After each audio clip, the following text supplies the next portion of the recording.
Racing isn't easy, but experiencing it is. iRacing puts you in the driver's seat with the industry's leading sim racing game. Drive on laser scan replicas of the greatest racing circuits from around the world. Go head-to-head against other drivers chosen by skill-based matchmaking to ensure competitive racing at every level. Compete across all your favorite series. In officially licensed cars, engineered to deliver the most accurate driving experience possible.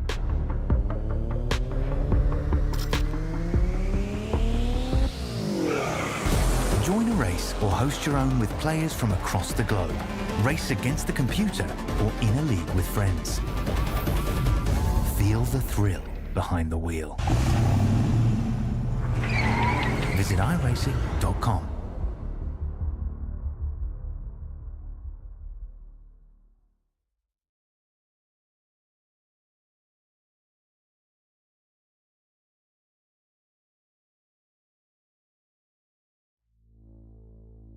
It's the greatest weekend in motorsport. There is simply no other weekend quite like it. And let's kick it off with SimSpeed TV. We're not quite on the European Riviera, but where we are today, we are a stone throw from the glitz and glamour of Los Angeles. We're here at Long Beach for round 8 of the iRacing Grand Prix Tour and the ever-unfolding storylines between the top 4 in this championship.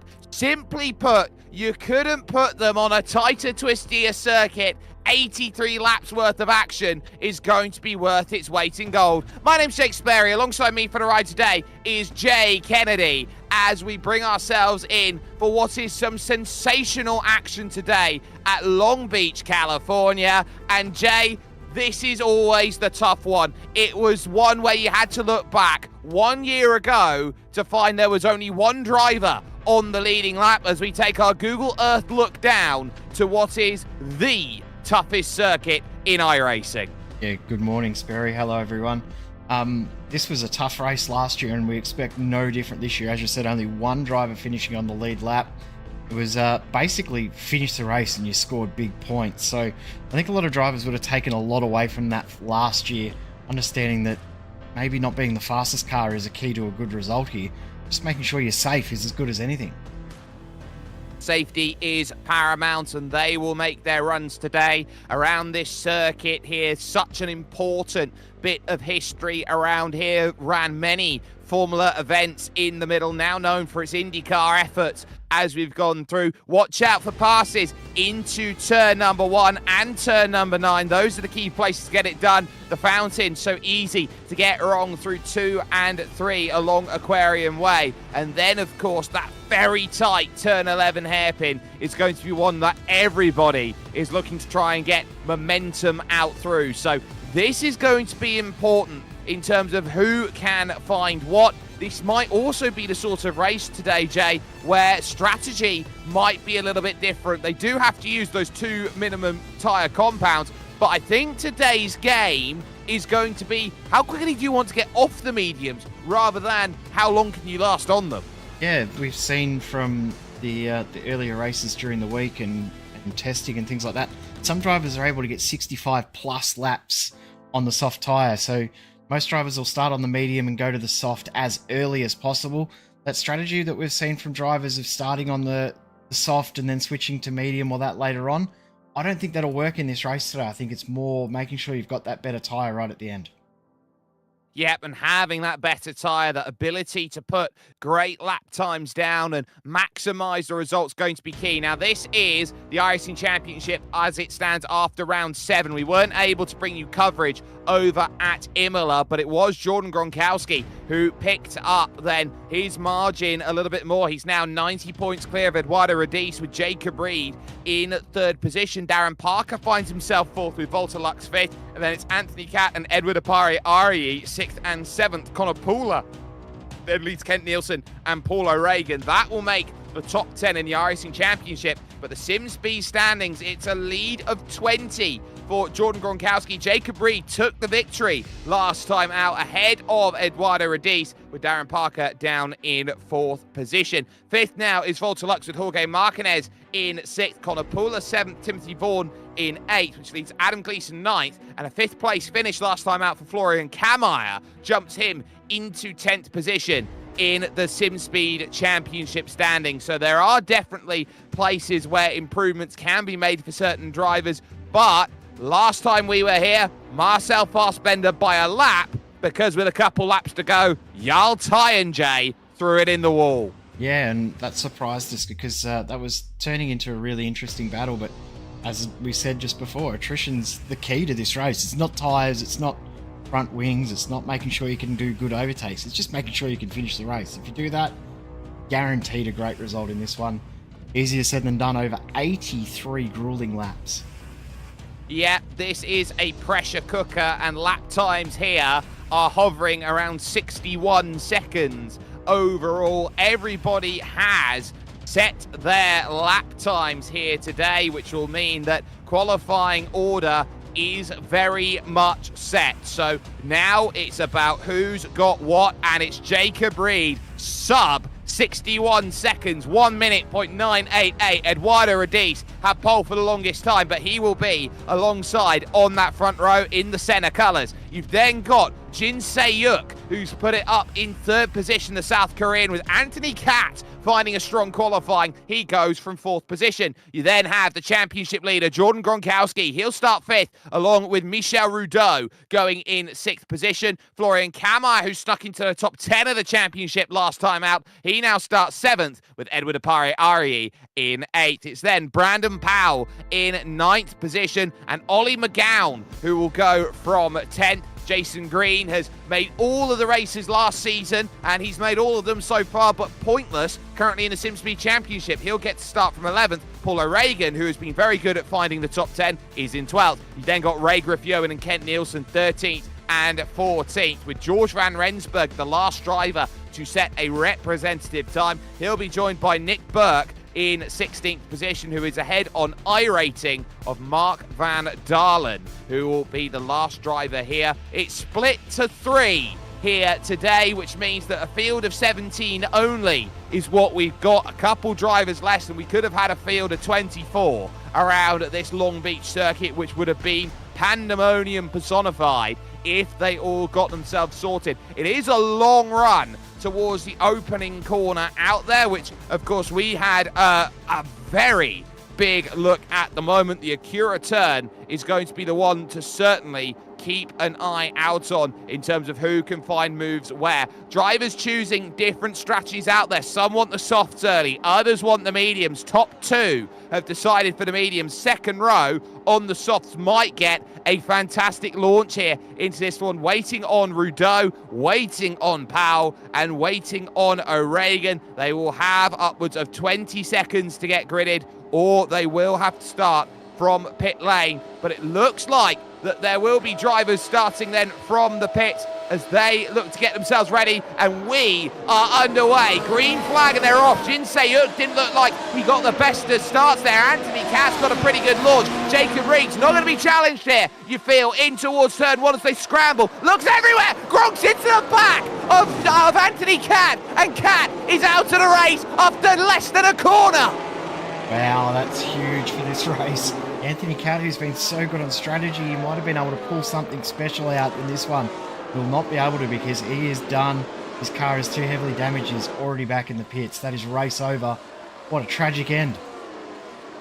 That is manic. First braking zone. Jordan Gronkowski threw a Hail Mary through, and Anthony Cat, who has had a miserable season, first bit of good qualifying he's had, his race is over in the blink of an eye. Welcome to Long Beach, ladies and gentlemen. Racing continues on. They chase their way to turn 9 out on track. Florian Kammeyer looking to try and get closer to Brandon Powell here, who's made a very good start to this race. Through the final hairpin then for the first time, and it looks like this is going to be one of attrition. We've already had one in trouble, but the chase very much on. We take a look on board with Jin Se-yuk, who looks to chase down Eduardo Radice, this for third place. Although Reagan also has just driven into the pits to get a replacement front wing from that incident on lap 1. But, the rest of the field looks like they're all okay and settled as Mark Van Dalen's just got past Kent Nielsen. So, wow, what a start to the race. It's not what we expected at all. No, it really isn't. This is normally a race that files into procession, and we may still feel like it will, but this is going to be one where you look at that opening lap. We'll take a look from the rear here of Anthony Catt. This will be what he deals with. So he gets a good start there, launching against Jin Se-yuk. He'll fantastically find his way around. But what's Gronk there on the left-hand side? He's going to find his braking zone so much later than everybody else. Anthony Catt, a passenger to that incident, and pretty much he'll look at that and say, that was not ideal. Into the pit comes Jordan Gronkowski. I wonder how much damage he got on the front wing from that hit, especially front left. I wonder if he's just done an extra lap just to see how good the pace in the car was. Decided, no, it's not good enough. He started on the mediums. We saw when we were looking, oh geez, look at the damaged car in front of him there. When we were looking through the results from the fixed race earlier on yesterday, we were shocked by how many laps some drivers could do on the softs. I wouldn't put it past Jordan Gronkowski doing the rest of the race on this set of softs he's just changed over to. 81 laps? If anyone could do it, he's one of the drivers that could.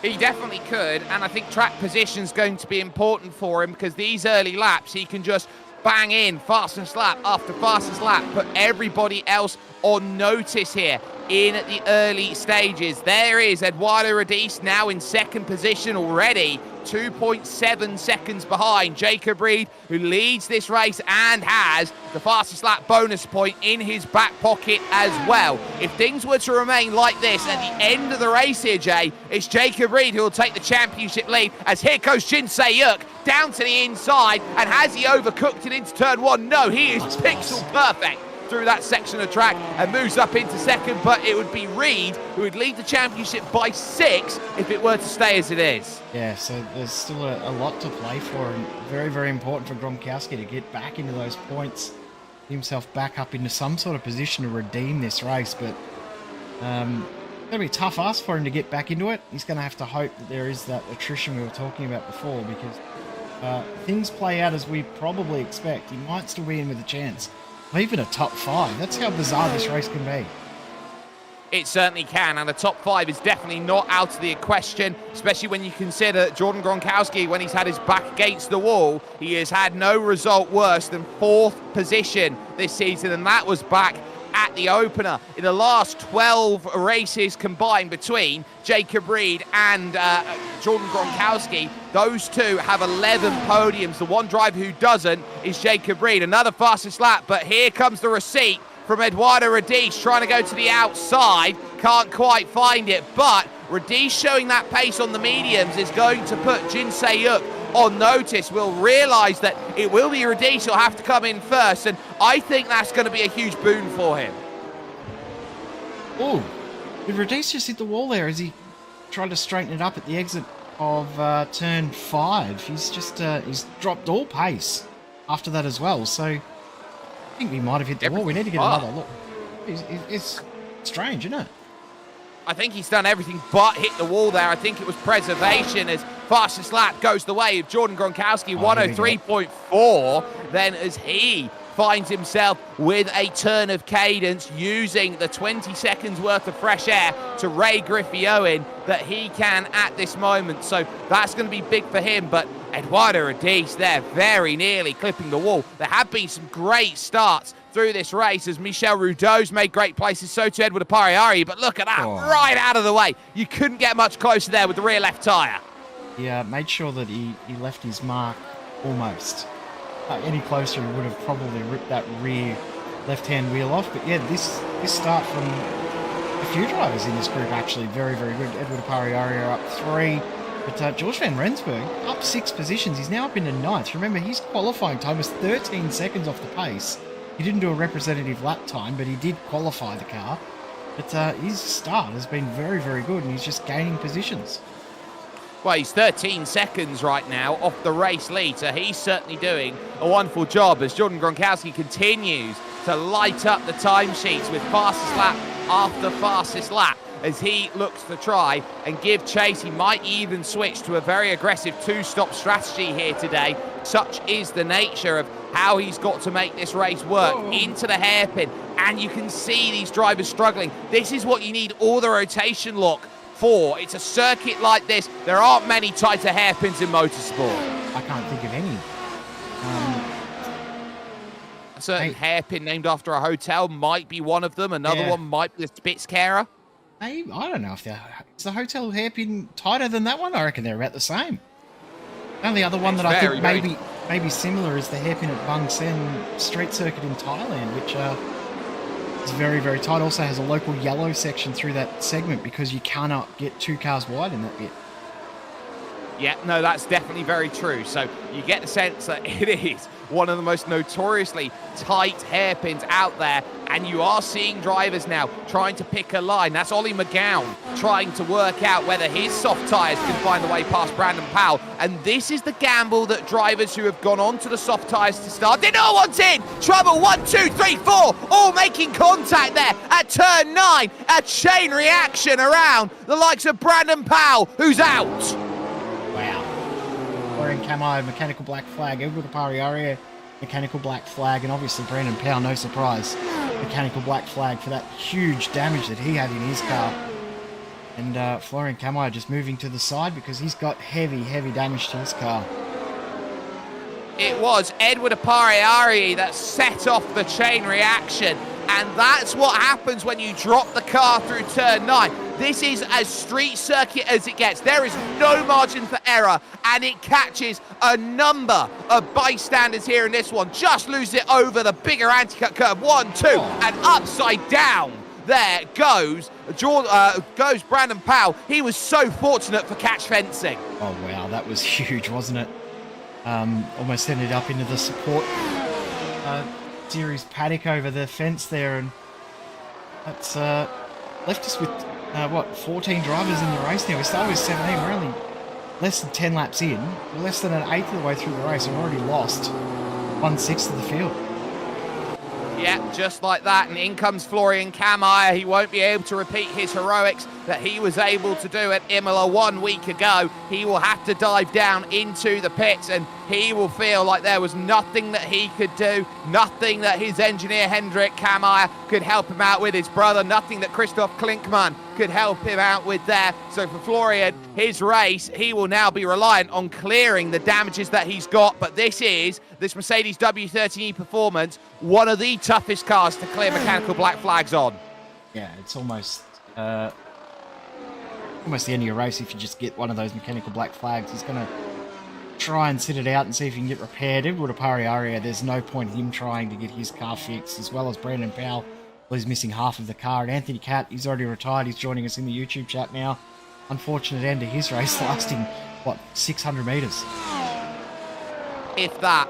And that just goes to show you that it is one of the toughest races that you've got right now. And everybody is looking around and thinking, what on earth have we just avoided? Ollie McGowan now looks behind at George Van Rensburg, who is up 9 places in this race, and he is looking to jump up to +10. There is one driver who's done better at the moment. That's Mark Van Dalen, who is up 10 spaces in this race behind this group.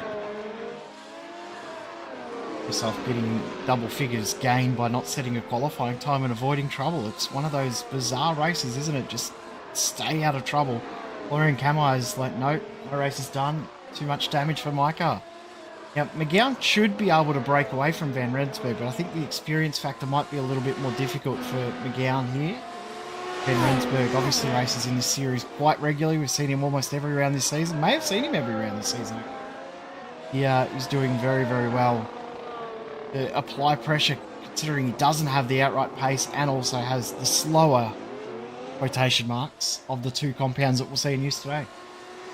The only round that George Van Rensburg has not joined was the opener at Nürburgring. So that's going to be the only one we haven't seen. It's medium versus soft as well, which is worth keeping in mind. Here goes George Van Rensburg to the inside, and he will pick up his 10th position gained in just 11 laps, or 10 and a bit, we'll say. That's him now up inside the top 5. Great job, isn't he? He's just keeping it far enough away from the wall. One thing to note about what a few of these drivers are doing, actually giving extra room from the wall. They're actually giving, an extra half a car width from the wall in places you might push the limits a bit more. Some of these guys in the midfield, that's probably where they're going to lose their time, because just trying to make sure that they stay within the walls for the entirety of the race, whereas other drivers like Jacob Reed and Jordan Gronkowski are going to push the limits. Mason Green, found the limits there, but I think he took third option of going straight ahead. Yeah, he got away with that flick spin, then over through the higher curve, and just like that, he is going to be able to continue on in this race. So that's going to be for him an opportunity saved, a driver who has not retired yet this season and has not yet scored points this season. Very difficult for Jason Green. There, he just couldn't commit to the corner, had to do a complete flick spin to get the car pointed in the right direction again and continue on. Keep an eye on Jordan Gronkowski, though, as we focus on this 3-car group, which currently sits through, because this is where you're going to have to wake up. That's Michel Rudeau in 4th, George Van Rensburg 5th, Ollie McGowan 6th. But Jordan Gronkowski's going to have to start making passes soon. Ray Griffioen is his first target. And the one thing he doesn't want to really do is be forced into making overtakes, which will work the tyres harder than he needs to push them, then find himself running out of tyre at the end of the race. A little bit of harvesting going on there from Ray Griffioen. Gronkowski will take that opportunity to say, hey, I'll just drive on by. Probably a little bit of sportsmanship there. Griffioen knows that that's not his fight. Definitely not. And when you've got Jordan Gronkowski setting fastest laps over and over again, he's doing what he needs to. Pass made then by George Van Rensburg. He's now 4th. Ollie McGowan here as they run around the aquarium section of the circuit down at the far end, known as the Bubba Gump Fountain Club, so to speak, as you go around that section of track. That's going to be an important one. There's the move then on the replay. That is as simple as you're going to find it. Very, very easy, but that's just probably the extra use of the battery and things like that. And you can see Van Rensburg has already started to break a little bit of a gap. The relative newcomers to the series here, McGowan and Rudeau. They're on this one very, very interesting by the end. Gronkowski's already caught up to Nick Burke.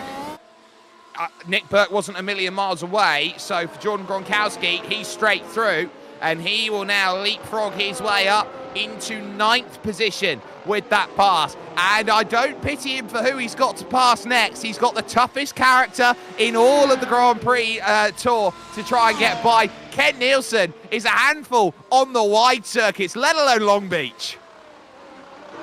He's going to make this very, very difficult. Yeah, he always fights for these positions regardless of who it is, what he is, what track, what position. He will fight for every single one. And saying that, he knows that they're on completely opposite strategies now as well, so maybe there's a little bit of sportsmanship there. No, it won't be. Kent will fight for this position. You either love him or hate him for it. One thing's for sure, it's always entertaining to watch when cars are trying to get past Kent Nielsen. Yeah, Kent is someone who has always got his wits about him and is always up for a scrap. He's up for a Donnybrook, very much like he is in an episode of Shoresy. But you've got there Gronkowski, who is looking to try and reel in that gap. It'll be interesting to see lap time comparisons. A little bit down on the last couple of laps because Gronkowski's had to make passes on those last runs through. Nielsen there, 104.6 on that last lap. You look at Jordan Gronkowski, 3 flat, another 2.5 seconds wiped away. I think the pace difference between these two cars might mean that this isn't as difficult as it may be in other situations. So we'll see. It'll only be a lap and a half until we find out. That battle between Van Rensburg, Rudeau and McGowan still going because And Rensburg's dropped a little bit in this lap. Got a tiny bit of time, but I wouldn't say it's dramatic at this moment for him and his race. He's got Rudeau at a distance right now, one where he's not going to feel like he's under pressure through the corners, and especially on this long straight on shoreline drive as Ollie McGowan kicks the tail out, and he is eager to get on the power, and he realizes right now that what he needs is George van Rensburg to kick away by a little bit more, because Michel Rudeau can cover the front stretch here with just the matter of fact of having the drag reduction system. Anything short of that, Ollie McGowan has the most beautiful slingshot into the Acura turn, but he doesn't have that at the moment because this is your trademark DRS train. Yep, DRS train. Love them, we hate them. They're all always interesting to change the complexion of a race. Three-car battles always are very, very interesting in how they ebb and flow in this series. Van Rensburg gets it out to nearly 9/10 of a second at the approach to turn 1. It was about the same at the last point on the previous lap, but the turn 1 turning point was down to 4.5 tenths. So very, very quick how it ebbs and flows within this group. Gronkowski, he doesn't get the move done here. You would say DRS will help him down the front straight.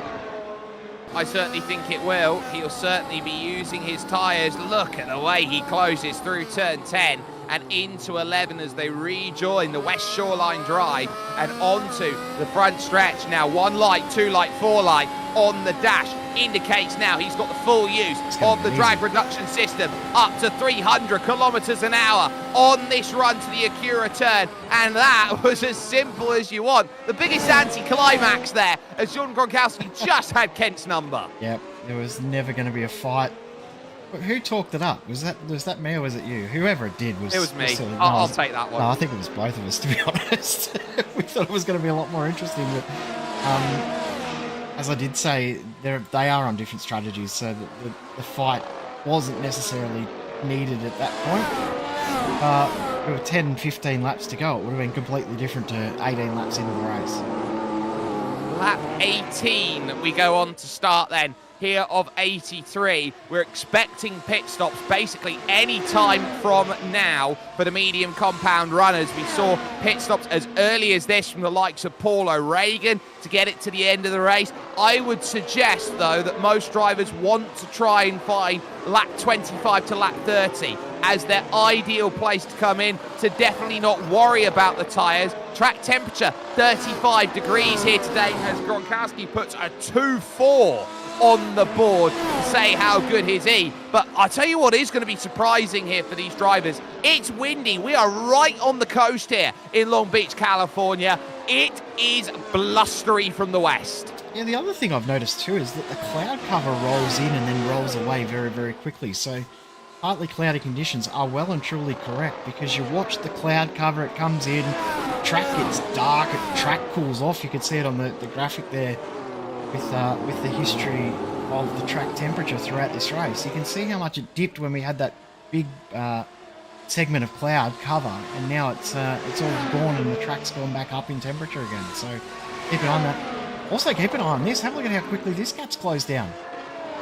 Yeah, so Jinsei Yuk has been unable to close down that gap. There's an extra H there in Jinsei Yuk's name there for a moment. But Jin has, at this moment in time, seeing Eduardo Radice close down that margin. Now the gap's opened up to 10 seconds here to Jacob Reed, who is walking clear at this moment in time at the front of the field. But you've got to remember, he's still got a pit stop to make, and on top of that, he's got to keep in check Jordan Gronkowski. But these two right now, you'd feel they're racing for second and third, but they could be very easily racing for second, third and fourth. And there's also the possibility that they're racing for the win, because this track will bite at the last possible moment when no one expects it. That's sneaky from Radice. He was probably fast enough there to get the overlap and get the move done, but decided to back out of it, waiting for another opportunity. He's saving a dash of fuel, so he's got some at the end. And tell you what, that was a big mistake there. He lost all of that time he gained in the DRS.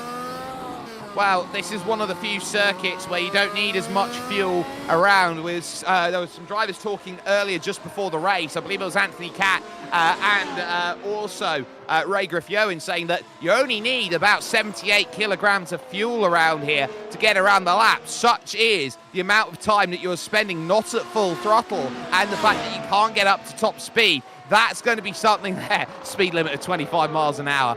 Biggest joke that we'll see over the course of this entire race here, Jay. The fact that they will be hitting speeds of 190 miles an hour along West Shoreline Drive.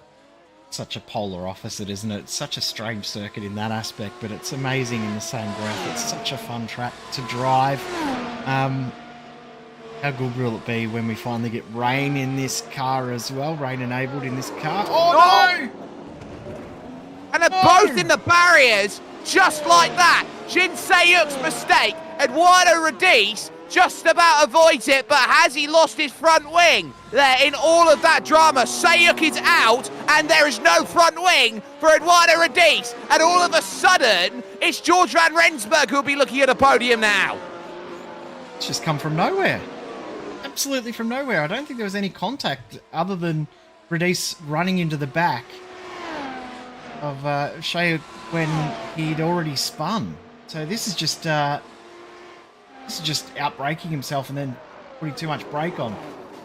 Oh, locks the rear axle up completely. Car completely snaps around, and there is George Van Rensburg up into second position with his pass on the front wingless Eduardo Radice, who will have to come in. He doesn't have the black and orange mechanical flag, but this will force his hand on strategy, and he allows both McGowan and Rudeau to come in. Very safe in terms of his entry into the pits, but he will need to change the front nose cone. This will be a 10-second stop. He will be miles behind Jordan Gronkowski, and he will be angry on softs. He will, so watch out for Radice's pace when he gets onto those softs.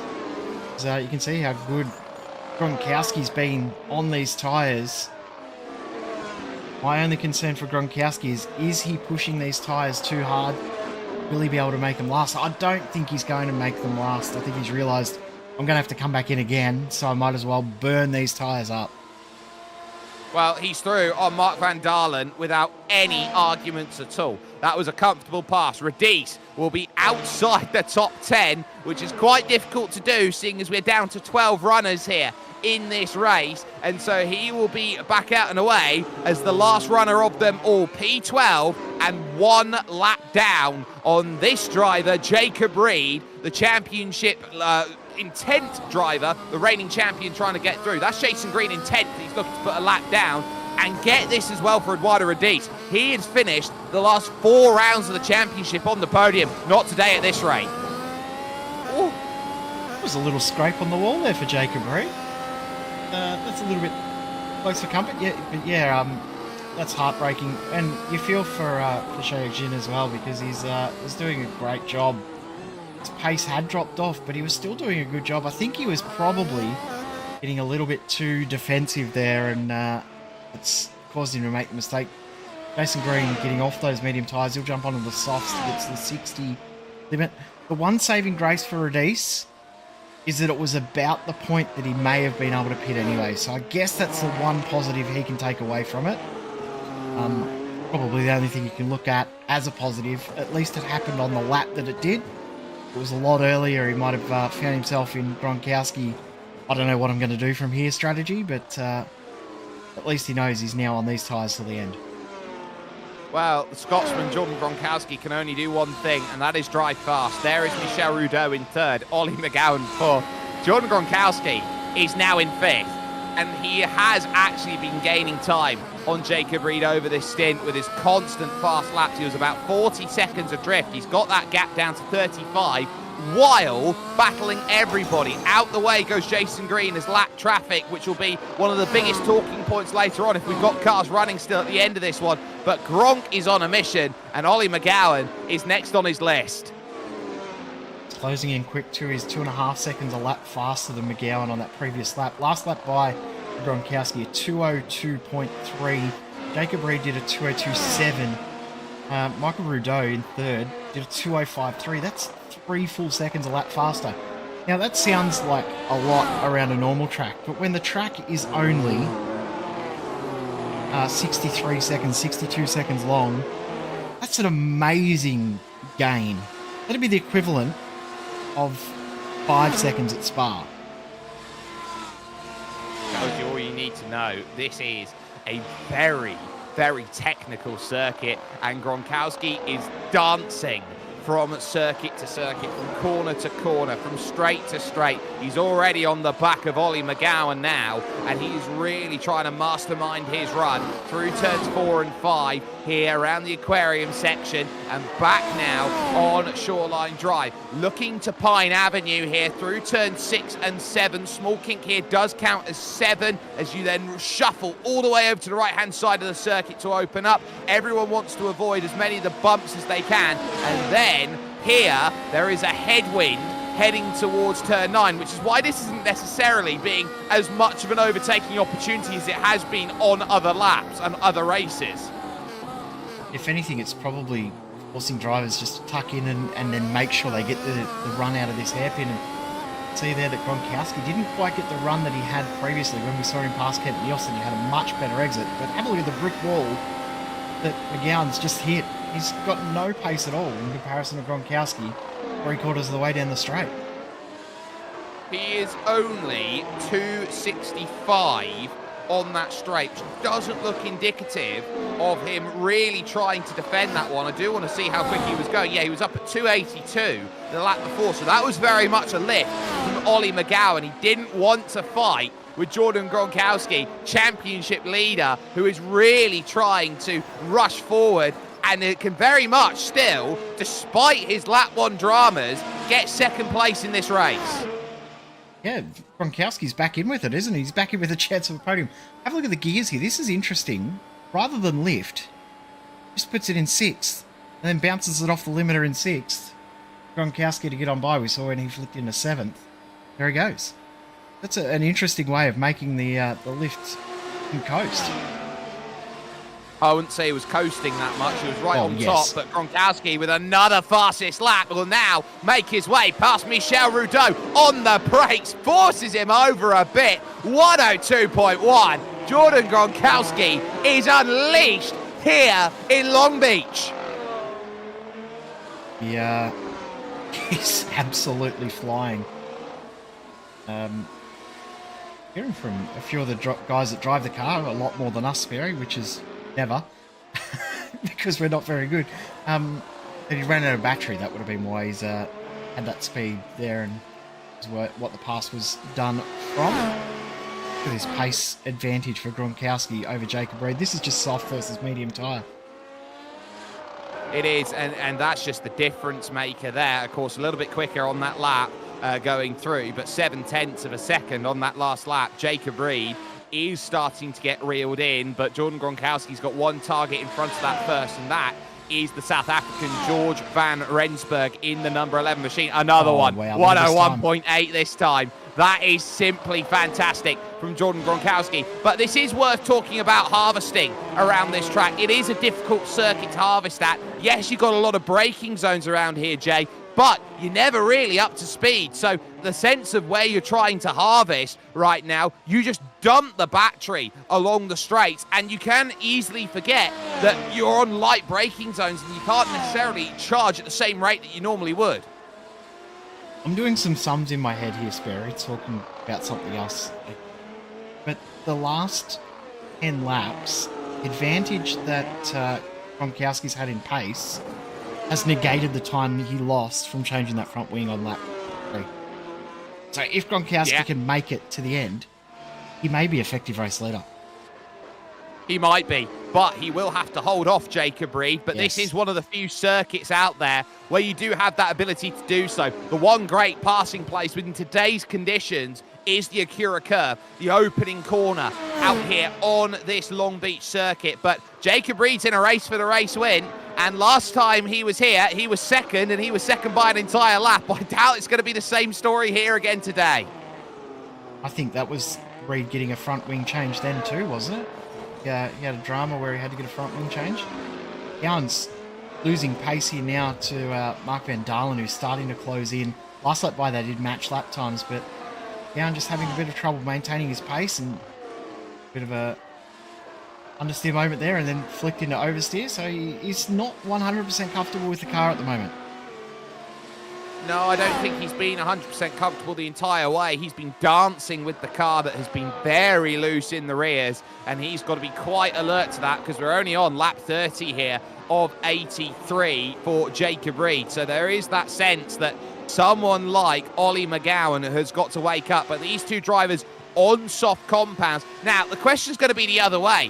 Where do you pit if you're the soft compound runners like McGowan and Van Dalen? When do you pit with 20 laps to go, 25 laps to go? How long do you really want to be on those mediums? Yeah, so they'll probably pit lap 55 or thereabouts. Remember, they won't get as many laps in as the guys that are going on to the SOS because they have a heavier car to start with. Nick Burke just gets past Kent Nielsen down the front straight. Still one of the nicest looking cars in the field, that paint job of Nick Burke's with the replica. Oh, okay, sorry, I just saw Ray Griffion's times dropping down and realised he's in the pits. So first scheduled pit stop of the race. That would definitely be scheduled. Isn't that crazy to think? We're lap 31, and yes, that definitely seems the case. Now, George Van Rensburg will avoid the overtake by Jordan Gronkowski by taking his pit stop now. He'll come off the medium tyres, and he will go on to his set of softs now to charge on in his race with a very strong possibility that a podium is in the offing for the South African. There is the race on between McGowan and Van Dalen, which is now for 4th and 5th position on the road through the most beautiful bit of sim racing architecture out there. Of course, the fountain at Long Beach. It's an iconic bit of racetrack, that drive around the fountain. Van Rensburg makes his way out of the pits just behind Kent Nielsen, just coming through the fountain. So about 6 seconds back, and onto the softs for him. What have we got? 6 drivers left to pit. We've only just seen our first couple of scheduled pit stops. We've only got 6 drivers left to make their actual scheduled stop as well. Well, George Van Rensburg's an interesting case here in terms of where he comes out compared to Eduardo Radice and what he needs in his race to get to the end. I would put him about a half a lap ahead of Eduardo Radice at this moment in time. It's Gronk. Whoa, 101.7 is rocketing some more, and Jacob Reed is going to have to wake up because you've got these drivers all around. But George Van Rensburg is such an interesting case here as you think he's third, but there's the move by Van Dalen, straight through on the inside, but has he just clattered the wing? I think he's just about got away with it. Locks it up though through the fountain, and suddenly Ollie McGowan smells blood. Well, does. Yeah, I might be able to get this done straight back as Burke and Nielsen are both in the pits, so only 4 drivers left to pit now. One of them Rudeau, one of them Jacob Reed, and then 2 drivers who started on soft tyres who will need to jump in, and it's these 2, Van Dalen and McGowan, who will like to race for about 50, 60 laps or so before they jump in. So they are the alternate strategy out here at the moment. In through turn 9, wiggle there from Van Dalen. That's going to cause a slight bit of concern as they hit the brakes into 11 and look to start their 33rd lap of the race. Black flag for Kent Nielsen, potentially for speeding in pit lane. And see if I can work out what it was for, but I think it was for speeding. I would have thought it was for speeding as well. He was right on the back of Nick Burke trying to dive in, and yeah, it would have been for speeding. He tried to desperately slow it down and he didn't manage it. So Kent Nielsen will have to stay a little bit longer in the pits, and finally he's away. So now you catch it here. He's trying to get up. He's down there in 3rd gear. I think that's the issue there. He was in 3rd. He couldn't get that down into 2nd, and drivers prefer slowing down to 2nd gear. They don't really like using 1st. Oh, and he's actually just got out of the pits now after a 44-second pit stop. So yeah, it confirms that it was a 40-second stop of old. Speeding in the pits is a painful penalty. It is. It now puts him a lap behind George Van Rensburg on circuit, and right down 12th position, the only driver 2 laps down currently here in this race at Long Beach here on lap 34 of 83. There is your race leader, Jacob Reed, but he is mitigating the damage now to Jordan Gronkowski. He is just keeping that pace up and doing what he needs to. 30 seconds his margin at the moment, and that was a car off actually there at the hairpin. That was Ray Griffey-Owen going for a really crazy moment. I'm not sure what happened to him there. To see someone so far off the circuit at that point too. You don't normally end up that far out in the weeds. So, oh, this is interesting. I need a replay of this. This is so interesting. So now what's Ray's thought process as he goes through? He's going to realise he's going to overcook it and he can't make the corner here. So he goes in and then realises, oh, I'm going to have to flick spin it. Oh, hits the barriers there. The only bit that's unprotected by tyre, by the way. And then has to effectively 3-point turn his way back out again. The turn and reverse round the corner. Doesn't pit, so it looks like his front wing's okay. But that's not ideal for Ray Griffey-Owen. They're down in 11th place. No, that'll rock him a little bit, especially when he's on new tyres too. That's always painful when you've just done that on a brand new set of tyres. Kent Nielsen only 6 seconds behind him as well, so we'll have to watch out for that gap closing over the next little bit. Have a look at that gap now. It's under 30 seconds as well for the lead. Yeah, 102.4 versus 102.1 last time for Gronkowski, but that should drop down, be about a 102.2 you'd feel on this lap. Reed really pushing on the medium tyres, and you get the sense that if this is what he can do on the mediums here, Jay, what can he do on the softs? We probably see a sub 61 second lap time in the race. Saw it in qualifying from Gronkowski, but will we see it in the race here from Jacob Reed? There's every chance. Sorry, it was Jacob Reed that qualified on pole, was it not? So it was Jacob Reed that did that. He may be able to do it in the race. Well, it'll be tough for him to do it in the race, of course. You have to do it right down at the end of the race when you've got the fuel tank at its lowest and you're in quali trim. So that's going to be something worth keeping in the back of the mind. 29 seconds, the race lead there. Half a second on that last lap. Most of that, oh, how close to the wall do you want it, Jacob? Most of that would have been down to the fact that it was putting a lap down Eduardo Radice there for Jordan Gronkowski, so he got a bit of toe off it. And I must say, big thumbs up to the drivers that have gone laps down in this race. They've been very, very sporting in letting the drivers through and making sure they're getting out of the way, helping the drivers out in making the tyres survive, which is going to be interesting for Gronkowski.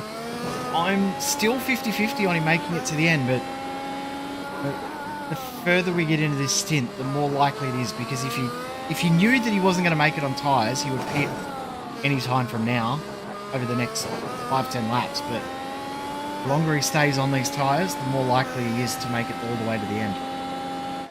Say it how you want to, George Van Rensburg does not look very encouraging on his set of soft compound tyres. His last 4 laps haven't been able to really eclipse what's being done by Michel Rudeau, by Mark Van Dalen, and by Ollie McGowan out here in this race. So I would say that George Van Rensburg right now is on a bit of a defensive stance for his podium, when you consider where Rudeau is, where Van Dalen is, and McGowan is when they need to make their stops. That's going to be his race that he's going to be dealing with. Michel Rudeau, who's going very well, doing 3.2s at the moment on his medium tyres. Van Rensburg over the line, 3.6, loses another 4/10.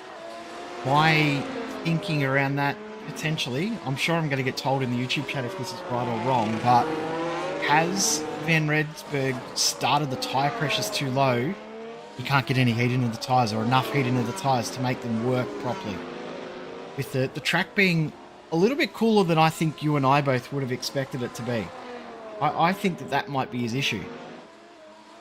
Yeah, that air temp is, of course, at 21 degrees. Track temp 33 and That's cooling dropping at this moment, because in-sim time is just gone 10 past 4 in the afternoon. So we'll be clicking over towards evening time here on the west coast of the United States of America. And if he can't get heat into those tyres, it's only going to get worse and worse for him as it goes. Jacob Reed with his fastest lap of the race on that last lap, a 102.0, which would have been buoyed by the fact that Jason Green is chasing. But when Gronk's got a 101.7 and he's got a bit of traffic in the form of Paul O'Regan off the exit of the final corner, his lap may have just been... In fact, no, it hasn't. 101.5. Oh, Gronk. And he's got DRS as well to start the lap. He'll have no traffic hinder him on this lap as well. So Watch out what the timing is at the end of this lap. Hey, it's down to 27.5 seconds now. I think Gronkowski is the effective race leader once Jacob Reed comes in. Reed is going to have to pull out the stint of his life once he comes into the...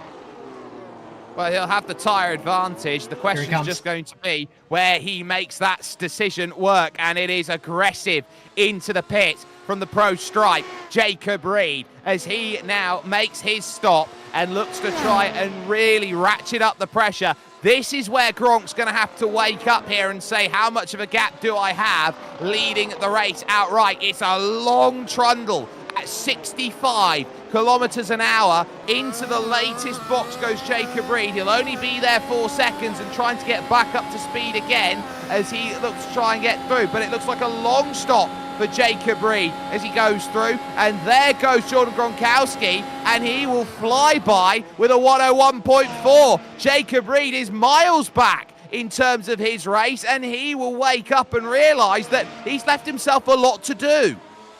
Have to work hard for this, but he's fastest qualifier, so he's got the pace. But it's 12 seconds. How has Gronkowski gained effectively 17 seconds? Because you think about, oh, I've just noticed something.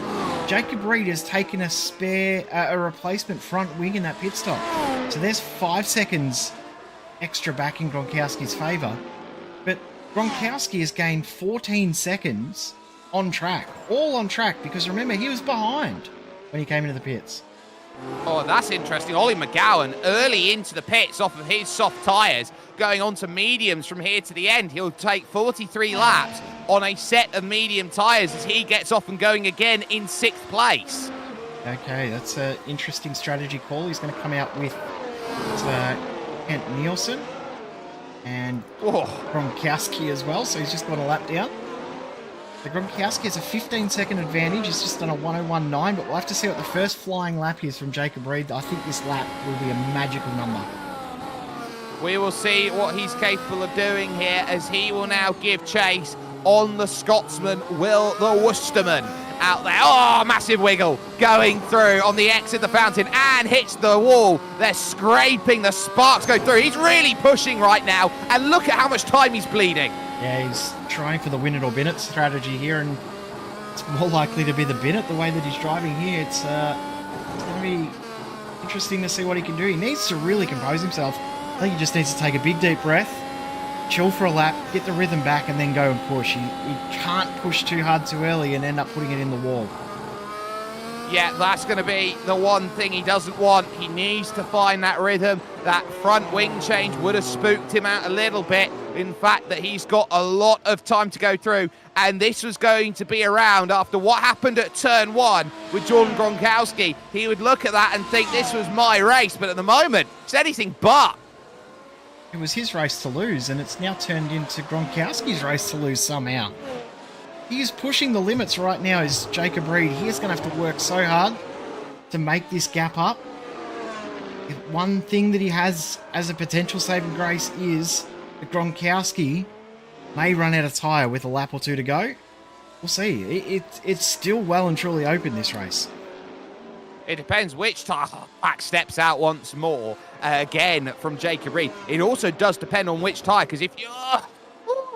I feel like my anxiety levels are going up 3 stages watching Jacob Reed drive. He is absolutely on the ragged edge at this moment. Any corner could spell disaster for his race, but at exactly the same measure of metric, any corner is one that he could go out there and find a half a second on. One thing I'm looking at is the sector times. He's not hitting any personal best sectors. He's losing ground. That lap by, he lost 1.2 seconds. That should be one of his fastest laps, his first flying lap on the soft tyre.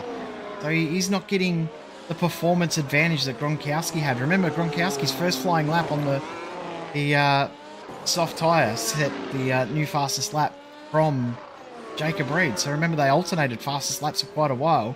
Reed's not getting the performance out of these softs that we saw Gronkowski get early on. Well, we've just seen, just noted a mistake by Ollie McGowan through turn 5. That's put Paul O'Regan through, and now this is Eduardo Radice looking to move up to 7th position on his recovery drive. He has got so much more confidence here than McGowan, heading through turn 10. Now looking to try and find setup here at 11, which will give him all the run. Now here's the mistake at turn 5 on the brakes. It's off camber there through turn 5, and that was very nearly in the barriers. That was nearly race over, wasn't it? Very, very fortunate it wasn't race over, but he'll continue on. But he's going to lose his spot here to Radice. No, Radice not able to get through as Rudeau comes in on his mediums. Yep, so Michel Rudeau will be one of the last, if not the last runner to come off of the medium tyres, only making it 44 laps on the set of mediums to go on to softs over to the end of the race. So confidence levels not there, but also you got to really sense that when these drivers are looking at these stops and where they want to be, there is just one driver yet to come in and make that pit stop, and we will wait for Mark van Dalen of Year One Racing Esports colours to make that stop. Radice again getting close there into the headwind, heading in through turn 9, 10, and then of course turn 11, the hairpin, which is the setup corner. Seeing Rudeau's moved aside. That Van Rensburg through after coming out of the pits. Radice gets through on McGowan down the front straight.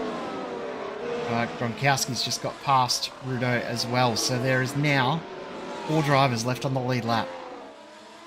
So now here's the question with Jordan Have a look at the last Gronkowski's lap from intense Reed. pace. Sorry, Sperry. Have a look at the last lap from Jacob Reed. From Jacob Reed.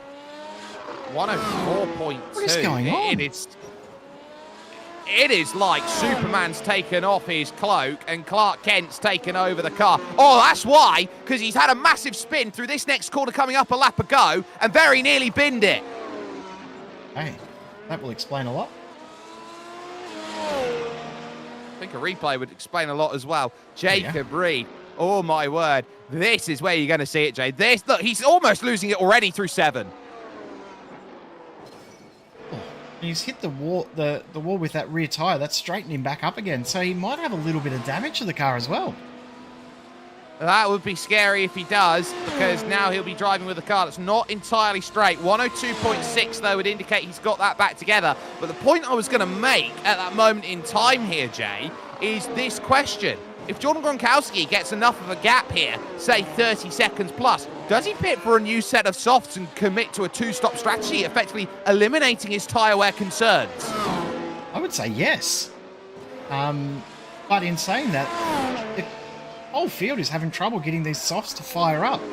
So the cooling of the track temperature is definitely hurting everyone that's gone to the softs late on in the race. I mean, the track's now down to 32 Celsius, so it's dropped 7 or 8 degrees from race start. It's dropped 10 degrees from qualifying, and I think that's caught a few drivers out.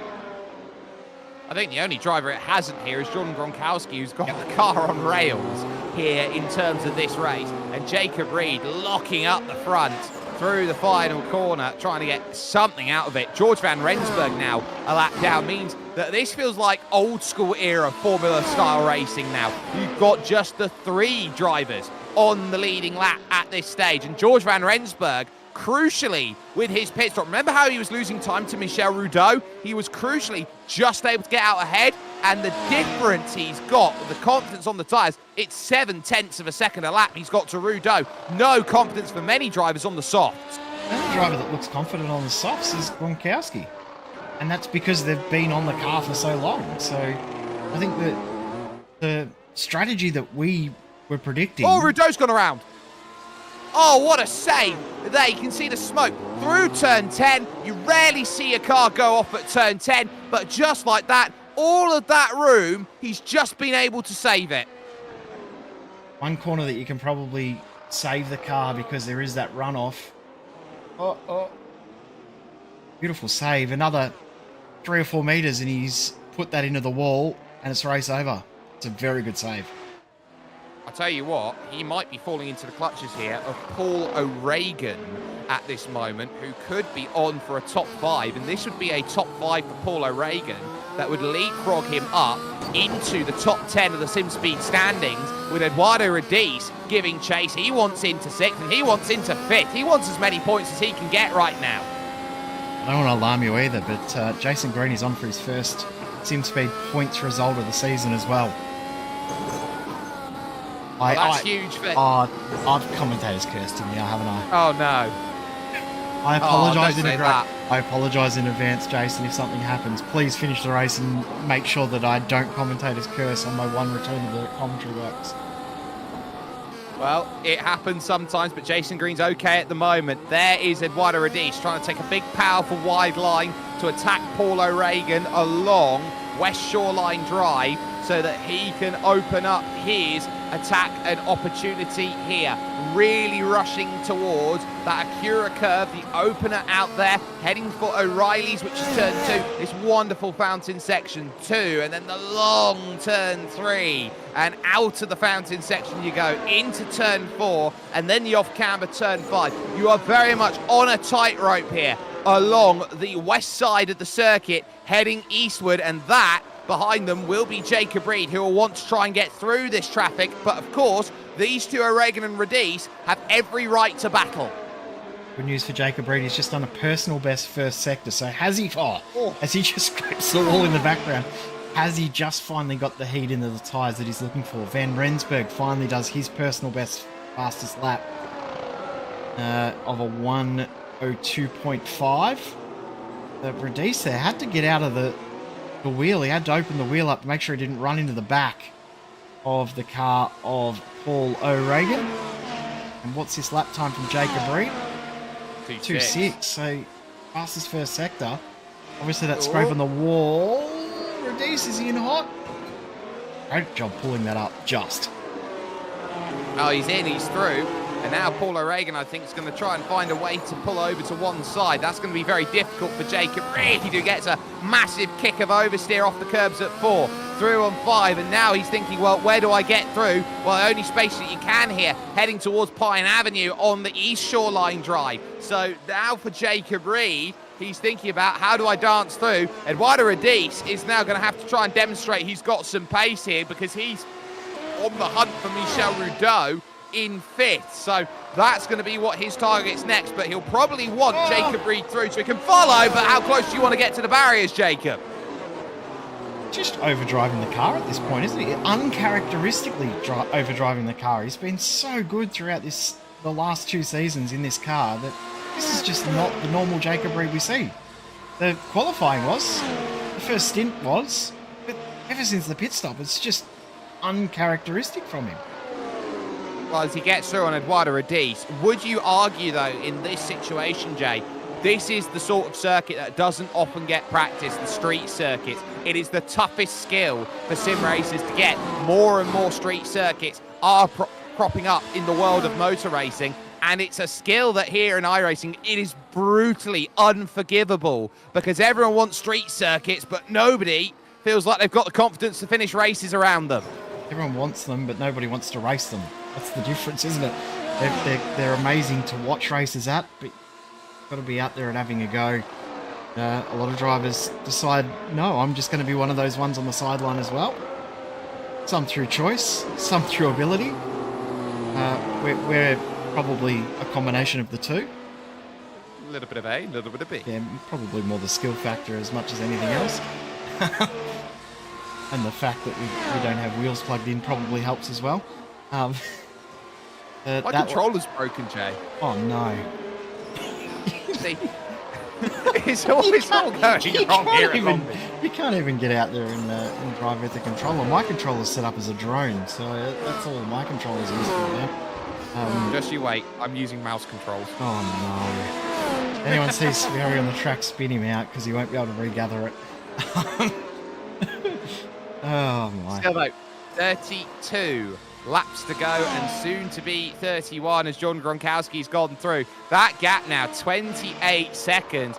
It is really waking up to a wonderful result if you can just pull it around together. And Mark Van Dalen right now running 102.9 at this moment might just be walking into a top 5 finish it can get through. The car in front of him right now is Ollie McGowan in 8th place. He's got a full lap on him at the moment. So whenever Mark van Dalen decides he wants to come in and make that stop, he's in the mix here for a top 5.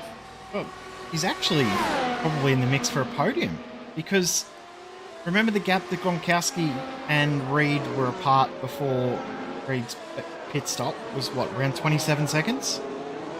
And he pulled out a gap. Van Rensburg is 32 seconds back. So he has a big enough gap that he will be able to pit and still come out ahead of Van Rensburg. Obviously, the tyre choices are going to be different because he will have to go to the medium.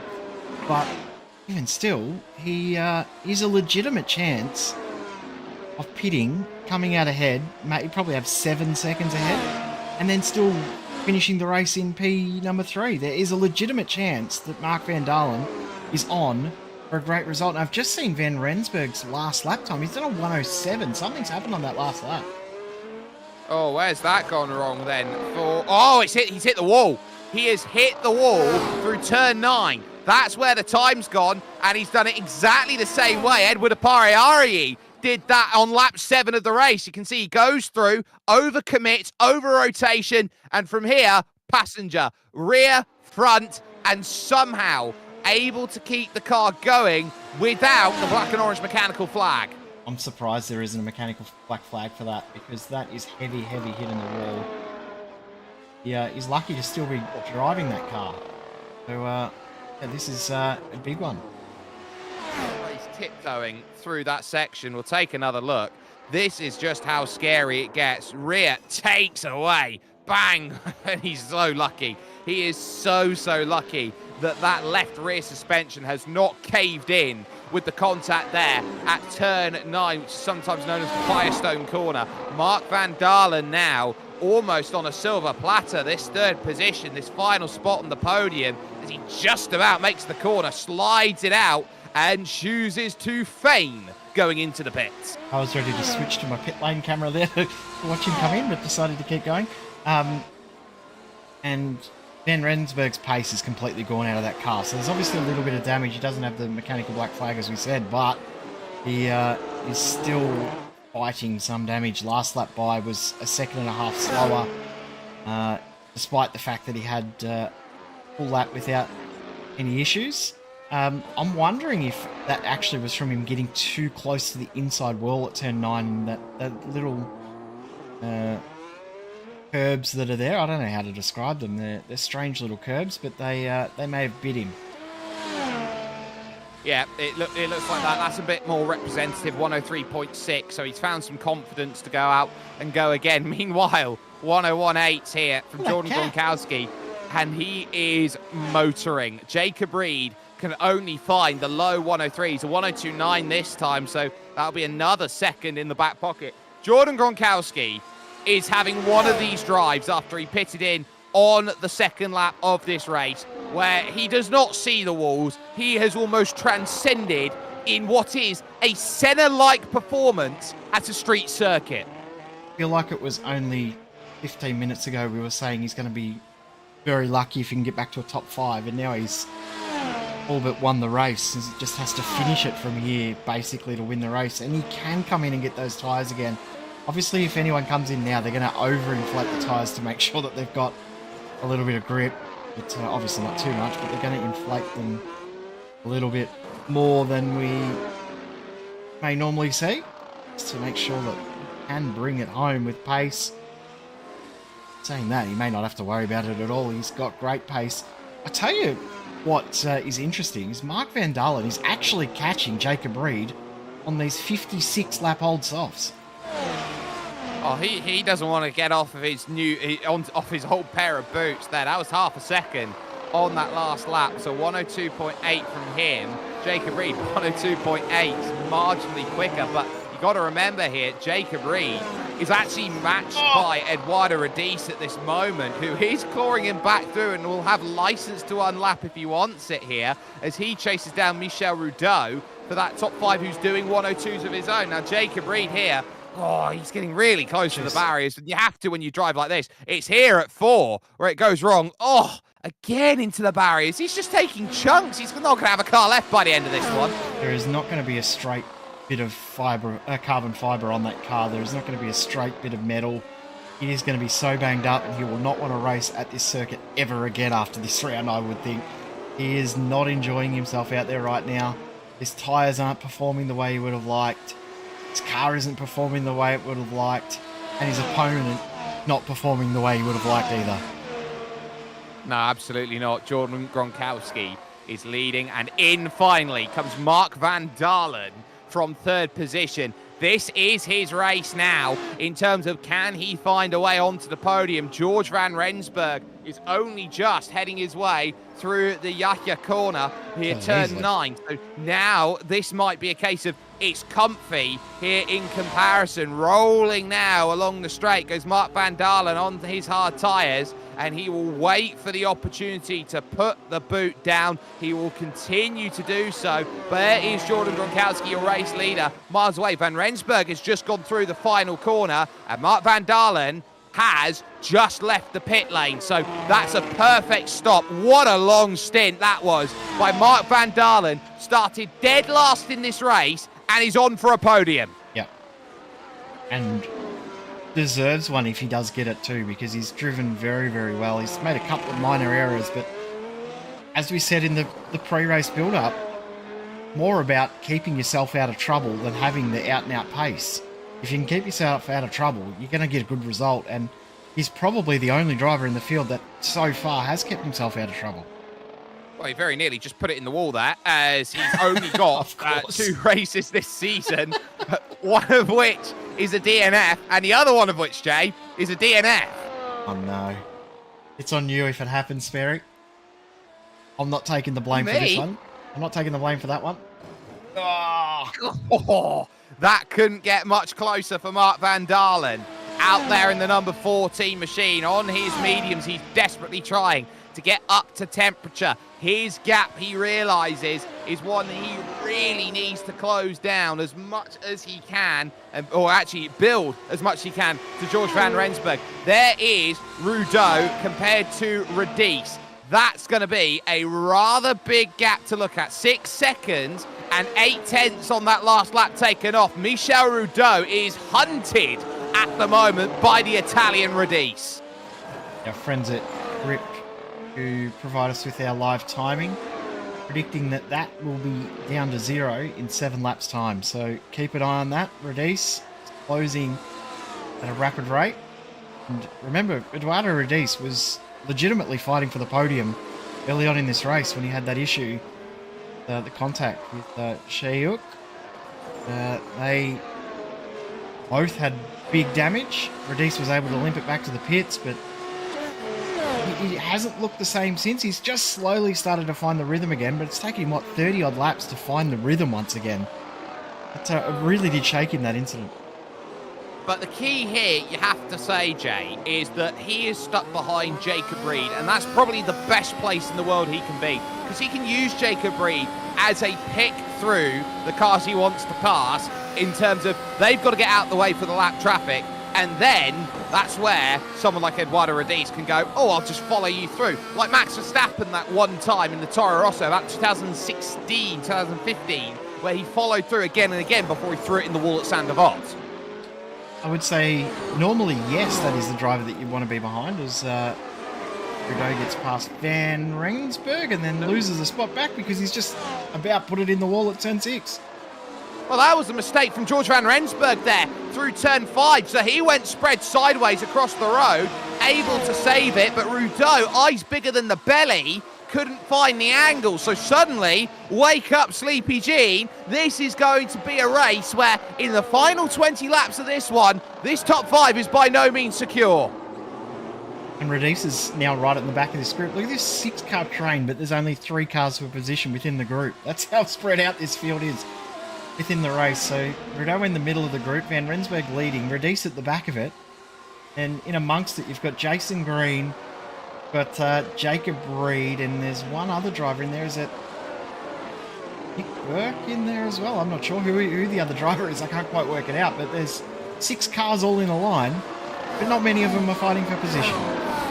You got Van Rensburg, you got Jason Green in front of it, Michel Rudeau, Kent Nielsen, who is fighting Jason Green for position here, so he doesn't want to give much up. And then you got Jacob Reed and Eduardo Radiz. This is the weirdest train you'll find here in a Formula Star race in the Grand Prix Tour, because it is just so spread out. And there is going to be Jason Green through on George Van Rensburg. That's a massive admission from George Van Rensburg. I can't keep Jason Green's pace. I want you to notice something else. So have a look at the steering wheel on board when we come to a straight bit of road. There is heavy right hand down for Jacob Reed. Look at it. Oh, that is nasty. That 10 degrees right hand down. So there is significant damage to that car. As Rudeau now right on the tail of Van Rensburg. And Radice is coming. He is, but Radice, of course, still has to deal with Jacob Reed here in this one. That's going to be his key, that he's got to use Jacob Reed's damaged machinery to find a way through. Now, here's a look at what happened to George Van Rensburg a lap ago. Through turn 5. Again, it's just catching the air over the bigger anti-cut curbs, the unique anti-cut curbs here, and that's what's catching everyone out. Up to speed goes Michel Rudeau, looking to try and find the pass, but he overcooks it in towards Pine Avenue at turn 6, and as such has to really get out of it. And George Van Rensburg has just let Rudeau through, and Radice through as well. Radice nearly took Rudeau as well. Wow, that was close between Radice and Rudeau. Rudeau ran very wide. Radice had to run even wider and almost ran out of road. Van Rensburg's obviously struggling with his car, and I think seeing Jacob Reed's steering wheel explains a lot as to why his pace has gone out of his car as well. Yeah, Jacob Reed can only just find the 102s, the 103s. He is pretty much limping his way home today in second position right now in comparison to those around. Eduardo Radice wanting 4th place. This is Ray Griffey-Owen having himself the latest moment, and that is a massive shunt up for Griffey-Owen. He's out of the race, and we're down to 11 runners. Yep, we're one more down. 19 laps to go, and Gronkowski's still doing 101.7s. So he's flying. At this pace, would Gronkowski lap the entire field? Depends on his tyres. It really does depend on his tyres and how much someone like Jacob Reed gets held up in a race like this one, which is so counterintuitive to what we have seen this season. This has been one of the biggest dominant runs we have seen all year in a race and a season so far, which has been all about the fine margins, the close races to the end. Eduardo Radice right now, 4th place, would be massive for him. He would only drop a handful more points here today, realising that there is no Darren Parker to worry about at this moment, so he'll gain on him, and of course no Volta Lux either. Yeah, so you can take the positives in that aspect. He's going to get a little bit of a free kick in that way, but it just hasn't gone right for almost everyone in the field. And Mark Van Dalen now is 16 seconds away from these guys, so he's broken a huge margin. Big moment there for Reed and Rudeau. Radice looks like he's the only one with the car under control. Yeah, Michel Rudeau is the one who was sliding out and trying to pick it up off the exit. Why not? But look at that. DRS is there. Radice can't really do anything about it there. So massive struggles they go through. Eduardo Radice realises, I almost had you, but can't get the power down in comparison. And one thing that I was wondering there, did he just get wheel spin when the DRS opened and wasn't able to use it? As soon as he opened the DRS flap, he had to back off and get back in behind. It's very strange. I think it might have been a mix of that and a mix of the lack of battery that would have done it. Meanwhile, 7th and 8th took none of this battle that's going on right now, and it's just behind them. It's now 6th, 7th and 8th. It'll be Van Rensburg versus O'Regan versus Nick Burke. Van Rensburg's lost all of his pace. He's got nothing left in the car. O'Regan, who's pulling a similar strategy to Gronkowski, could on the same lap, so just one lap down. High on incidents. I mean, you don't really get a 1x penalty here, so you would have got a couple of 2s, but I don't see how Had he... a couple spins. Yeah, true, but I don't see how he'd get close to 17, would he? He wouldn't have had 8 spins. Well, he was involved in the incident with Edward Apariari. That would have given him 4. Point. The very plausible possibility. We'll find out that one by the end of the race. We'll see if Guido Radice can get this move done as well, because he's right there. So we'll keep an eye on both of these battles over the next little bit. By the way, Mark Van Dalen up 14 positions. Yeah, not a million miles away. These two battles as well. 4th and 5th, 6th and 7th. Now at the moment, oh, mistake! Rudeau and Jacob Reed! And Jacob Reed is around! And all of a sudden, for him, this is a big. He's got to find a way to get that car turned around. That damaged, wounded machine. He has got to find a way to keep going. He cannot afford a retirement here from this race. I feel like that one's on me because I asked if you could see Gronkowski lap the field. He's just gone past and put a lap. And Jordan Gronkowski, oh sorry, I'm Jacob Reed as well. Wowee, this race has just had everything. I think Jacob Reed has worked out he is not happy, and he is on the radio as well, not happy. And he's just had that huge moment. Probably would have apologised to Michel Rudeau, who has lost a place through all of that, and he's lost the second one now on the front stretch to Nick Burke. So he is now fighting for the top 5. Nick Burke now in 5th position, and that's another car around, and that is Eduardo Radice. Does anyone want to take a position here? Radice has got front wing damage again. He's lost his front wing once more. He's going to have to come back into the pits because he had nothing left in the car that first time he had front wing damage. So does anyone want to take a position here? Another one This game. is bizarre.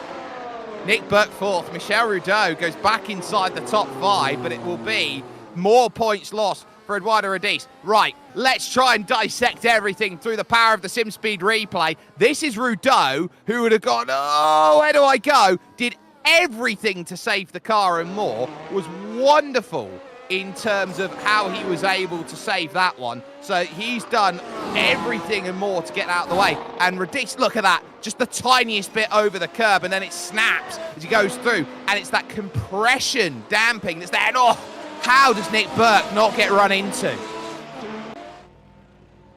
That was a crazy, crazy moment. He's coming to get the front wing done. Rudeau, Burke, Reagan now.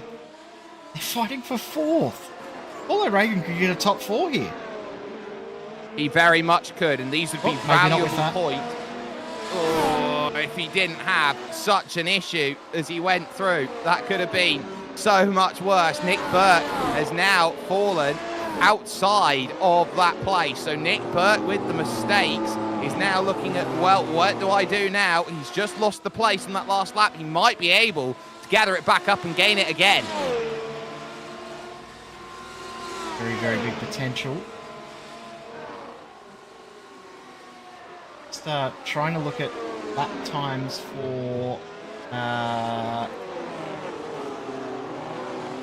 Gronkowski at the moment. His pace is well and truly dropped off now. So has he got tyres left in the car to finish the race off? It doesn't matter. Rudeau has another big slide. Oh, and that will bring Paul O'Regan through and up inside the top 5 there. So Rudeau struggling. I wonder here if Jordan Gronkowski realises, hang on a minute, I am 1 lap ahead of the rest of the field.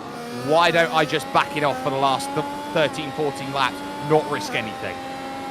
Sometimes the issue with that, though, is when you're in such a rhythm, you back it off, you can actually find yourself starting to make errors. So it's been in such great rhythm throughout the race that doing something like that may hurt him in the long-term running of this race.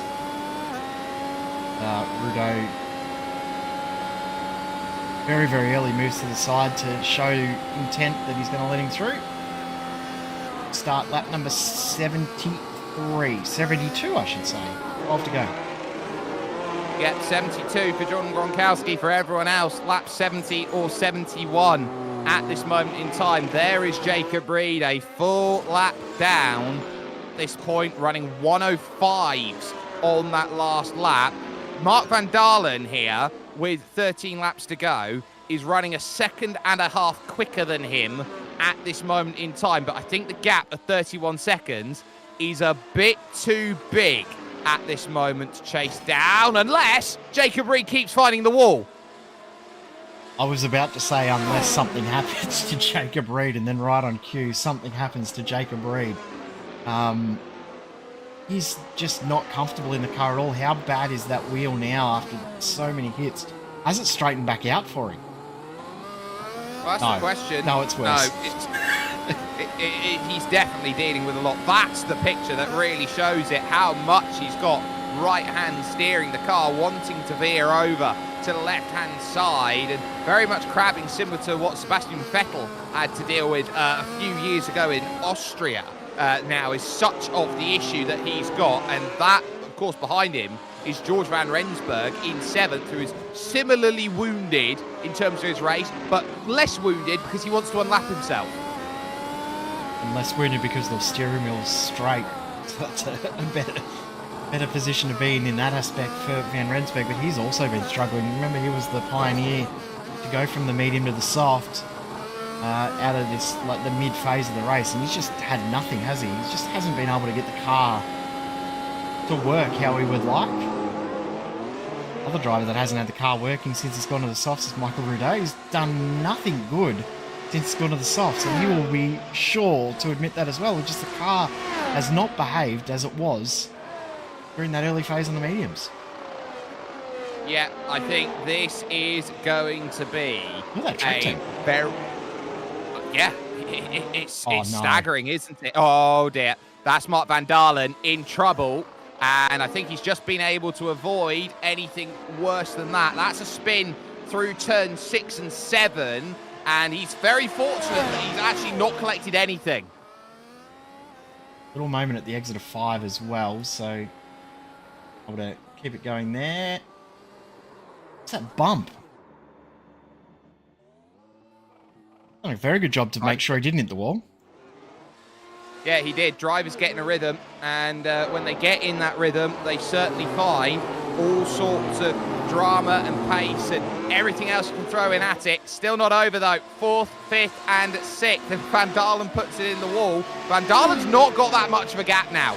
That's something worth keeping in mind. Van Dalen has not got much of a gap anymore over Nick Burke, Paul O'Regan, and Michel Rudeau. It's only 8 seconds, and that seems like a lot here with 9 laps to go, but only 8 seconds can be caught.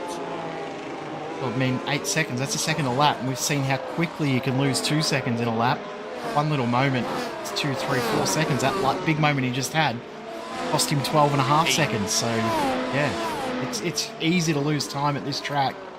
Very, very hard to gain it, especially at this point of the race where it seems like everyone is starting to make mistakes. I mean, it's a very, very tiring race as well. It's the longest race in regards to lap count. It's the longest race in regards to time, shortest race in regards to distance, but it is a long race, this race, even despite the shorter distance in comparison to others. And you just don't get a break around this track, do you, Jay? This is the sort of circuit where the corners just multiply and multiply and multiply. And this is the sort of race distance and length that tests that repeatability of where are your skill set? Where can you continue to find that time and that pace? That's where it's big. And Jordan Gronkowski here is going to wake up to a headache. And that headache here is Nick Burke. Because Nick Burke's going to feel he's got half a chance here to catch Mark van Dalen. Okay, 2/10 on that last lap, van Dalen's really improved. But you feel that if Nick Burke's got something, he's going to want to get Gronk out the way. Does Gronkowski know that? He's just like, oh yeah, these guys are racing amongst themselves. He can just stay in front. I think he's actually put the foot down a little bit and realised that Burke was closing in a bit too much for his liking. Almost hit the wall there, did Gronkowski. So he's definitely still pushing the limits. Nick Burke will be loving the fact that he's behind as well, because he didn't get DRS that time, but he has had DRS a few times over the last couple of laps due to the distance that they've had between them. Yeah, and this has been one of those races which has been completely different in terms of what they throw together, and it's not like the street circuit races are going to stop, because next round of the championship, Jay's Montreal. A little bit different in the way that Montreal behaves. The character of Montreal is very, very different to this circuit. There's nothing that we're going to see on the schedule that is like this track. So I think they'll be looking forward to the different street circuit that Montreal will be in a couple of weeks' time. It was a good race though at Montreal. I love going to Montreal. I don't think I've seen a bad race at Montreal in any car that we've ever broadcast a race at Tim Speed. There's always something happening and it always comes down to the end. It always does as we go on board with Michel Rudeau, looking at Paul O'Regan and a top 5 here. Long Beach on the greatest racing weekend, which kick-starts on your Friday night or your Saturday morning, depending, with us. Rudeau takes a big, deep line into the corner, now looking for drive off of the exit, but I think O'Regan's got more than enough. No DRS there, he's fallen out of range of Nick Burke in front. So this is where Michel Rudeau will slip through on the inside, which will turn to the outside. Nothing Paul O'Regan can do. Michel Rudeau back into the top 5. Yeah, well done from Rudeau to get himself back into that top 5. Now will he be able to chase down Nick Burke? And you can see Gronkowski's checked out a fair bit of a margin now too. So Gronkowski realised that those guys were fighting a little bit for position and his foot down a little. Burke, isn't it crazy to think that Nick Burke is in 4th position, but he's 2 laps down on the race leader? It's crazy. That sort of race. It is just that sort of race. This feels old school. This is 80s, 90s, and to an extent early noughties in terms of what this race has offered, and the wealth of difference here has been big. And that's Rudeau losing the place back then to Paul O'Regan. A mistake through 9. Had a big error there. Lost that spot. Gonna have to do all of that work again because it was a fair bit of work he did to get that position. Now have to do it all again. Nick Burke's just posted his personal fastest lap of the race as well. He has. We'll take a look at the mistake through turn 9 from Michel Rudeau. And again, it's going to be that inside curve that catches once more. Goes through, gets it, and he has done so well to not find the barriers on the inside. It was angling for it. A 2-3 on that last lap for Nick Burke. Compare that to Mark Van Dalen's 2.8. That's half a second, but he can see it down the end of the straight. It's a bit too far. He is relying on a mistake out of the medium-tired runner, Mark Van Dalen. Yeah, there's 4 laps to go when he comes to the line, and still got 7 seconds to find. When it was 9 and 9, thought maybe. When it was 8 and 8, thought maybe. But now it's 5 to go, 4 to go with 7 seconds. It's really going to come down to a mistake. I also want to shout out to Jason Green. He was having a little bit of a look in the mirrors because Kent Nielsen was starting to close the gap down, but Nielsen's now dropped off as well. His pace is well and truly gone. Jason Green now has a 23-second advantage over Kent Nielsen, who is really struggling with his car. Got a fair bit of damage to the front, and the steering is fairly off-centre for him as well. It's going to be one of those days where you see drivers pit in, go for the fastest lap bonus point, and get that away. I don't think it's going to be that sort of run that we are going to be seeing. There is your race leader, Jordan Gronkowski, 4 laps away, and once more, just like last year, a full laps lead for your race leader. Yeah, it's not very often in a normal race that you see a full lap advantage for a driver, and a very, very good drive from Gronkowski. Remembering that on lap 2 he pitted and was in last of the runners that we had. He was doing... Oh, where does that come from? From Jordan Gronkowski, obviously. He didn't even do a personal fastest sector in that race. 1:01 is big.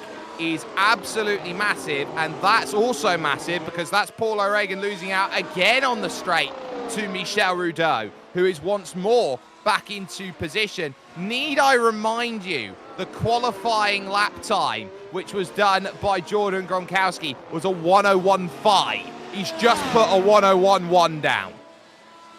It's not far away from the lap time that Jacob Reed did for pole. And what, 2/3 tenths away. What are you doing? That is Mark Van Dalen right in front.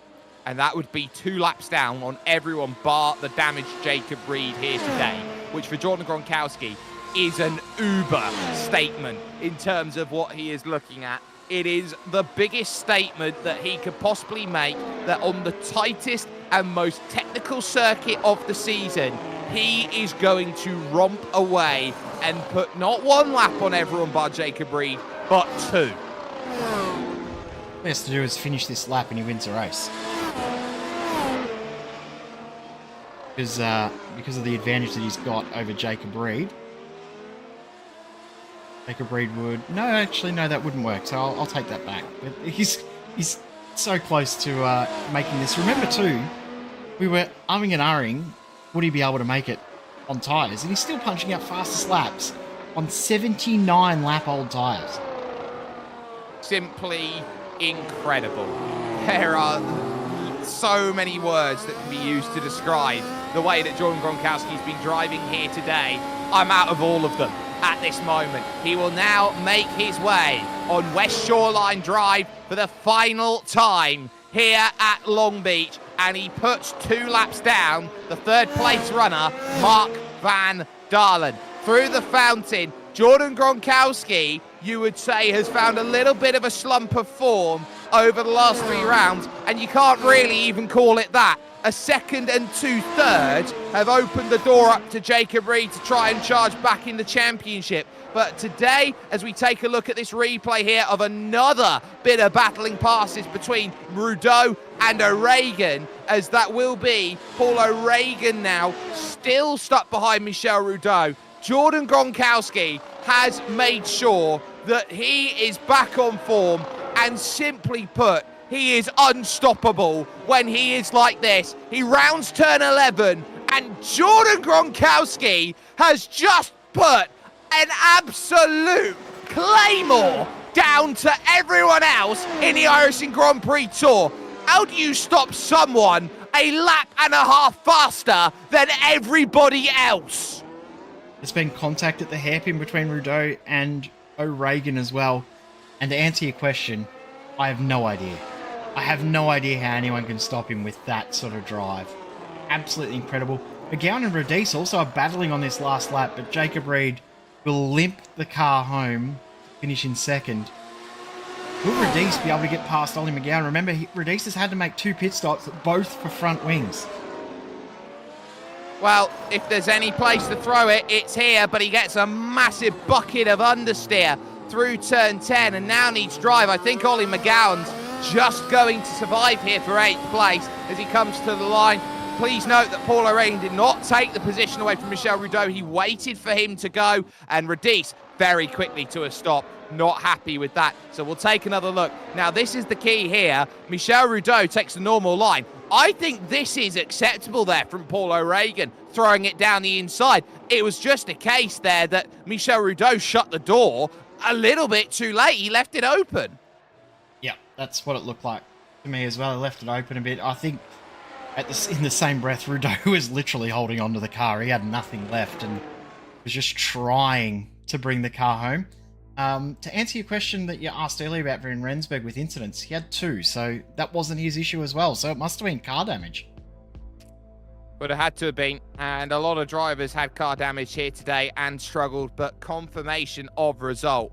Jordan Gronkowski take a bow, wins by a lap and a half here today over Jacob Reed. Mark Van Dalen, give him all the respect in the world, from last onto the podium here today. Nick Burke will get a career best of 4th. Michel Rudeau would round out the top 5. Paul O'Regan gifting him that 5th. He'll take 6th, with George Van Rensburg 7th and Ollie McGowan in 8th position. It's then Eduardo Radice and Jason Green who round out the top 10. A shame for Radice, as he only picks up 2 championship points with that finish. Last finisher today is Kent Nielsen in 11th. And look at the retirees. Ray Griffio and Jinsei Yuk having the contact, of course, through with Eduardo Radice and setting off that chain reaction. And then the big one with Florian Kamai, Edward Apari-Ari, and Brandon Powell. And what about Anthony Catt? He couldn't even make it a corner.